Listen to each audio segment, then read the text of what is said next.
Oh my gosh, I love this game. I miss this game so much. Splitgate is back and better than ever, and boy, have I missed this game so much the last couple of months. As it turns out, 1047 Games at the end of January put out Beta Season 1, which is one of the most substantial updates that Splitgate has had. It brought with it a new battle pass, a reimagining to one of the current maps, their map creator mode, and a bunch of other stuff we're going to cover in today's video. I have loved this game since the very beginning, and we've been covering Splitgate for a few years. The big popularity, surge it had last summer was amazing, and it was great to see so many people from all these different FPS communities trying the game out. I'm here to say it is in a phenomenal state. You can still get into maps really quickly and a wide variety of game modes. I think the crossplay element, as well as it being free to play, it's still got a vibrant, fun community. I was able to get into matches quickly with Instagib and, Fiesta and SWAT, Team Snipers, and TDM. And that was surprising to me. I'd wondered what the game has sort of been like since the November release of all the major, FPS titles. And I'm telling you what, this game feels phenomenal. Great performance, solid hit detection, and something that I just am ready to grind once again.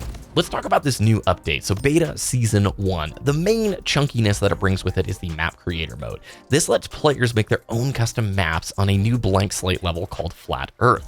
It's got a lot of different elements that you can use, but you can also put down the portal surfaces, the cubes, the walls, the ceilings, and the floors, put down weapon pads, objectives, and you can share your maps and play them in custom games. Yeah, this game has a custom games browser. It works very well. So this is a huge win for the Splitgate community. In my opinion, this is probably what is going to supercharge some user-generated content coming into the matchmaking servers. I was sort of thinking by now we would have a few more dev maps in rotation, but it's cool to see that the map creator is here because your user base, your community is going to be able to come up with some of the coolest map designs ever. I'm an old school arena FPS player. I grew up on Unreal Tournament and Quake, and it's so cool to see we have a modern arena FPS right here that feels amazing to play. So you're giving players these tools to succeed. Anytime a community has this type of thing and you make it widely available to players who maybe don't follow the updates, like seeing some of these maps from the users come into matchmaking, that would be really cool. Other updates they did with this, you got a new battle pass. They changed the art design of Foregone Destruction. Some of you may remember this map from a previous season. And there's a new simulation map, Hotel.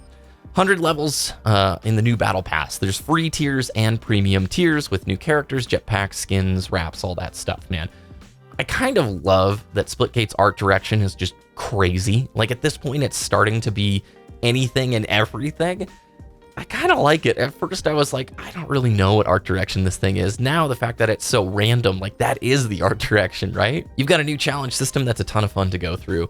Plus, they reorganized the quick play playlist to support more game modes. So they've kind of grouped the different game types into their own little 3 game type hopper. And I kind of like that. It makes a ton of sense. Again, I was wondering, how is this game doing in, this time period where a lot of folks maybe have transitioned to trying other mainline AAA FPS games? Are some of the more obscure game types not going to be played? And I think that this worked. Reorganizing the UI and changing some of these hoppers to look like this, it makes a ton of sense. If you're an Amazon Prime member, they've actually partnered with Amazon for some cool Prime rewards that you can get, some weapon skins, a portal. It's pretty cool. They've worked on the audio performance and some bug fixes. All right, why do I love this game and why do I think everybody needs to play it? You've got a sandbox that's really, they describe it always as Halo meets Portal. I think this sandbox is very akin to Halo, but also a good arena FPS game. And the portals, yes, while they are a very unique aspect to this gameplay, it sets it apart from everything else. You can play Splitgate for a long time without having to really lean too much into that mechanic. And I think that's part of the beauty of the design of this game.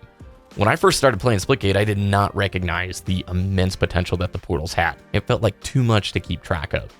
But the more I played the game, and once you start forcing yourself to portal more often, you realize that this is a whole new almost genre of FPS games, and it is really cool and addicting.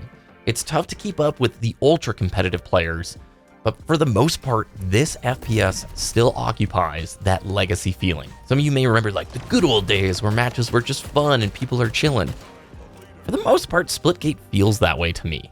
It always kind of had. When it surged in popularity, yes, there were some game types where it would get a little bit more sweaty. But on the whole, they've always got silly, fun game types in here for you to go cool off and enjoy with your friends. I'm really enjoying Splitgate once again, and I'm curious to know if you hop back in, how do you like Beta Season 1? Stick around for the SWAT gameplay with some tips for you new players. Have a great rest of your day, and I'll see you again very soon. Oh my gosh, it feels crispy. I don't know if they've done any netcode updates or something, but it does. It feels mighty good, dude. Oh, thank you, sir. Yeah, if you guys haven't played Splitgate just yet, it is highly worth it. Nice shots, dude. It's on every console, basically, or I think PS4 and Xbox. And you've got crossplay enabled. I'm really happy to say that, like, getting into matches just consistently in all sorts of game types, they've done a good job, too, like, tightening up. Terrible shots by me. Lots of stuff.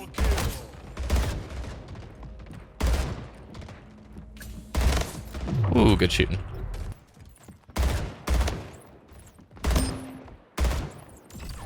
Anybody? No. Ooh, nice shot. That guy looked awesome, man. He's got like samurai wings or something.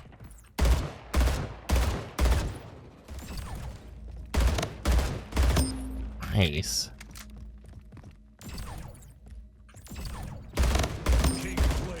Woo! Yeah, I guess tips, if you're playing on mouse, I highly recommend binding the portal keys to the up and down of your scroll wheel so that you can portal while moving, because that's a huge part of this gameplay loop. And I think most new players, when they come into Splitgate, they're like, dude, the sandbox feels great, and they don't really utilize the portal mechanic. At least that's what happened with me and a few of my friends. Like, you just sort of, you enjoy the sandbox for what the sandbox is before diving in deeper, darn, into the side of the portal. Oh, wow. Did I get the assist on that? I think we did. Oh, darn. Whew. That was super close. And then also binding the close portal button to something that's easy to use. So for me, that's my mouse side buttons. And that allows you to, like, I don't know, portal pretty often, and then you can close it behind you so you don't have to worry about anybody else coming up. You throw portals up like that to try and block potential portaling options. That way, if somebody wanted to go up there, they're going to have to throw their grenade to close the portal. Oh, good game. That was really fun. So yeah, if you're trying out this game, don't be afraid to use the portals. If you die a lot using them, no big deal. Just recognize they give you unprecedented, like, map movement options. Ooh, that was pretty sick. And yeah, Splitgate's in just a phenomenal place right now. I hope you guys get the chance to hop out there. If you're playing it, let me know what platform you're on. Also, really cool post-match challenge screens. Plenty of things to do in this game for sure.